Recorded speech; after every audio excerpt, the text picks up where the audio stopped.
জানিয়ে দেব সর্বশেষ আপডেট বাংলা সংবাদ। শুরুতে দেখবেন আজকের শিরোনাম।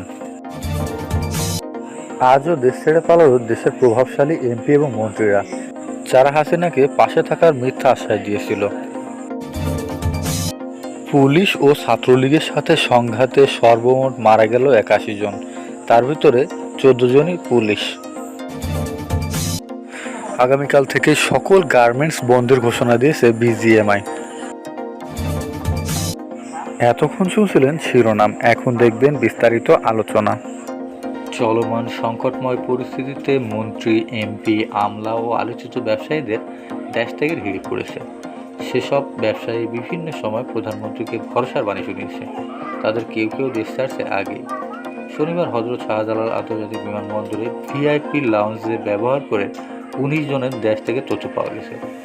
এদের মধ্যে একাধিক মন্ত্রী, এমপি ও আমলাও রয়েছেন। বিমানবন্দর সূত্র এই তথ্য নিশ্চিত করেছে। নাম প্রকাশে অনিচ্ছুক বিমান বাংলাদেশ এয়ারলাইন্সের এক কর্মকর্তা জানায়, অনেকেই নিরাপদে যাত্রার জন্য ভিআইপি লঞ্চ ব্যবহার করে না, ফলে তাদের সম্পর্কে তথ্য জানা কঠিন। অনেকে সরকারি আমলা ও সরকারি বাহিনী কর্মকর্তা পরিবারের সদস্যরাও আজ দেশের বাইরে যাওয়ার চেষ্টা করছেন। জানা গেছে, অতি সম্প্রতি এক অনুষ্ঠানে আলোচিত ব্যবসায়ী, বেসরকারি ব্যাংক উদ্যোক্তা ও পরিচালকদের সংগঠন বাংলাদেশ অ্যাসোসিয়েশন অব ব্যাংকস বিএবির চেয়ারম্যান নজরুল ইসলাম মজুমদার গণমাধ্যমকে বলেন, যে কোনো পরিস্থিতিতেই তিনি প্রধানমন্ত্রীর সঙ্গে থাকবেন। প্রধানমন্ত্রীকে ক্ষমতায় রাখতে ব্যবসায়ীরা সব কিছুই করতে প্রস্তুত, অথচ তিনি দেশের এই ক্রান্তি লগ্নে প্রধানমন্ত্রীর পাশে থাকছেন না। প্রধানমন্ত্রীকে দেওয়ার কথার বরখেলাপ করে আজ বিএস ২১৭ নম্বর ফ্লাইটে দেশ ছাড়েন তিনি। হযরত শাহজালাল আন্তর্জাতিক বিমানবন্দরে ভিআইপি লাউঞ্জ দোলনচাপা হয়ে তিনি থাকবেন। শুধু নজরুল নয়, তার মতো সিআইপি মন্ত্রী, এমপিদের দেশত্যাগের প্রতিযোগিতা শুরু হয়েছে। বিমানবন্দর সূত্র বিষয়টি নিশ্চিত করেছে। প্রত্যক্ষদর্শীরা জানান, শনিবার সকাল 6:30টার দিকে বিমানবন্দরে ভিআইপি লঞ্চে প্রবেশ করে ঢাকার দক্ষিণ সিটি কর্পোরেশনের মেয়র ফজলে নূর তাপস। সকাল 8:30 বিমান বাংলাদেশ এয়ারলাইন্সের বিজি 584 ফ্লাইটে সিঙ্গাপুরের উদ্দেশ্যে দেশত্যাগ করেন তিনি। প্রায় একই সময় পৃথক আরেকটি ফ্লাইটে তার পরিবারের সদস্যরা লন্ডন যাচ্ছে বলে জানা গেছে। শুধু তাই নয়, বিভিন্ন সময়ে মোট 17 জন ভিআইপি সিআইপির দেশ ছাড়ার কথা রয়েছে। এ তালিকায় একাধিক মন্ত্রী, বিচারপতি, এমপি আছেন। আজ ভিআইপি লঞ্চ 1 রজনীগন্ধা ব্যবহার করে যারা ফ্লাইটে উঠবেন, তাদের মধ্যে আছে অর্থমন্ত্রী আবুল হাসান মাহমুদ আলী, সাবেক বস্ত্র ও পাটমন্ত্রী গোলাম দস্তগীর গাজী এমপি, স্থানীয় সরকার মন্ত্রী তাজুল ইসলাম, হুইপ নুরি আলম চৌধুরী, কৃষিমন্ত্রী মোহাম্মদ আব্দুস শহীদ, সাবেক মন্ত্রী সাইফুজ্জামান চৌধুরী এমপি ও বিচারপতি মহিউদ্দিন শামীম। এদের সবার সঙ্গেই একজন করে যাত্রী আছে। সংশ্লিষ্টদের ধারণা সস্ত্রীক যাচ্ছে তারা।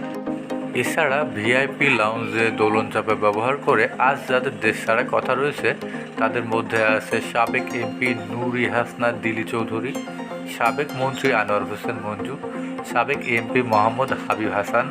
সিপিআই মর্যাদার ব্যবসায়ীদের মধ্যে আছে এমবিবিএসএম এমডি ওয়াসিম রহমান, লায়লা স্টাইলার্সের এমডি ইমরানুর রহমান, আলোচিত নজরুল ইসলাম মজুমদার, সেবপের chairman ASM Mohiuddin Moner, SAARC সিসিআইয়ের প্রেসিডেন্ট মোহাম্মদ জসিমউদ্দিন ও ডিবিএলের চেয়ারম্যান আব্দুল ওয়াহেদ। এর আগে অনেক ভিআইপি সিআইপি দেশ ত্যাগ করেছেন। আগামী কয়েকদিনে আরও দেশ ছাড়ার প্রস্তুতি নিচ্ছেন। তাদের তালিকাও বেশ লম্বা বলে জানা গেছে। মেয়র তাপস বিমানের ভেতর দাঁড়িয়ে আছেন, এমনকি ছবি সামাজিক যোগাযোগ মাধ্যমে ভাইরাল হয়েছে। এই ছবিতে দেখা যায় তিনি বিমানের ভেতরে হাঁটাহাঁটির জায়গায় একটু কাত হয়ে দাঁড়িয়ে আছেন। তার পেছনে বিমানের দুজন কর্মীও আছেন। রাজধানীর শাহবাগ ও সায়েন্স ল্যাবে আন্দোলনকারীদের সঙ্গে আওয়ামী লীগের নেতাকর্মীদের ধাওয়া, পাল্টা ধাওয়া ও ভাঙচুরের ঘটনা ঘটেছে। অন্যদিকে বিক্ষোভে উত্তাল আফতাবনগর, উত্তরা, ধানমন্ডি জাতীয় প্রেস ক্লাব। দেশের বিভিন্ন জায়গায় সংঘর্ষ চলছে। ঢাকায় 2 জন সহ দেশের বিভিন্ন জেলা থেকেই এখন পর্যন্ত টোটালি 52 জনের মৃত্যুর খবর পাওয়া গেছে। ঢাকার ধামরায়ে নিহত হয়েছেন 1 জন এবং সায়েন্স ল্যাবে 1 জন। এদিকে মুন্সিগঞ্জে নিহত হয়েছে টোটাল 4 জন, মাগুরায় নিহত হয়েছেন 3 জন, রংপুরে নিহত হয়েছেন 3 জন। এবং পাবনায় নিহত হয়েছেন 3 জন। লক্ষ্মীপুরে গুলিবিদ্ধ 5, আহত 50 শতাধিক। কিশোরগঞ্জে নিহত হয়েছেন 4 জন এবং ভোলায় 3 জন ও ফেনীতে 7 জন। টোটাল 52 জন নিহত হয়েছে আজকের দিনে।